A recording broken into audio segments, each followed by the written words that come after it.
నెల్లూరు జిల్లా ఉదయగిరి టీడీపీలో వర్గ విభేదాలు భగ్గుమన్నాయి. జలదంకి మండలం చినకాకలో ఎమ్మెల్యే కాకర్ల సురేష్ ఫ్లెక్సీలు చించేశారు. చినకాక అన్నవరం చెరువులో చేపలు పట్టే విషయంలో వివాదం నెలకొంది. చెరువు వద్ద ఏర్పాటు చేసిన ఫ్లెక్సీలను చించేశారు టీడీపీలోని మరో వర్గం నేతలు.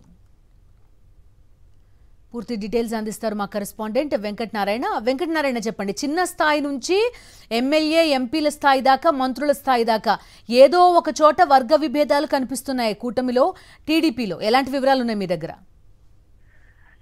ఉదయగిరి తెలుగుదేశం పార్టీ ఎమ్మెల్యే కాకర్ల సురేష్ వ్యవహార శైలి ఆ రోజు రోజుకి వివాదాస్పదం అవుతుంది. ఈ క్రమంలో ఆ పార్టీలో వర్గ విభేదాలు కావచ్చు, అసమ్మతి జ్వాలలు కావచ్చు, సమయం సందర్భం దొరికిన ప్రతిసారి బయటపడుతున్నాయి. తాజాగా ఇవాళ జలదంకి మండలం చినకాకలో ఏర్పాటు చేసిన ఎమ్మెల్యే సురేష్ ఫ్లెక్సీలను గుర్తు తెలియని వ్యక్తులు అనుకోవచ్చు, లేదా ఆ పార్టీలో ఉండే మరో వర్గం కావచ్చు చించివేయడం పొలిటికల్ గా హాట్ టాపిక్ గా మారింది. దీనికి ప్రధాన కారణం ఏంటంటే గత ప్రభుత్వం అధికారులు ఉన్న సమయంలో చినకాక అన్నవరం గ్రామాల మధ్య ఉన్న ఉమ్మడి చెరువులో చేపల వేట చేసే అవకాశం ఎస్సీ సామాజిక వర్గానికి చెందిన వారికి కల్పించారు.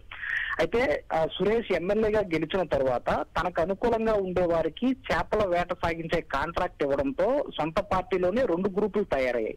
సురేష్ తీసుకున్న నిర్ణయం ఏదైతే ఉందో దాన్ని విభేదించిన వర్గం మరో వర్గం ఏర్పాటు చేసిన ఫ్లెక్సీలను చించివేసినట్టు స్థానికంగా పెద్ద ఎత్తున ప్రచారం జరుగుతుంది. అయితే మొత్తంగా ఈ నేతలు ఎవరైతే ఉన్నారో ఈ నేతల్ని సమన్వయం చేసుకోవడంలో ఎమ్మెల్యే సురేష్ విఫలమవుతున్నారని పార్టీలో పెద్ద ఎత్తున చర్చ నడుస్తున్నటువంటి పరిస్థితి ఉంది. Okay Venkatanarayana, thank you.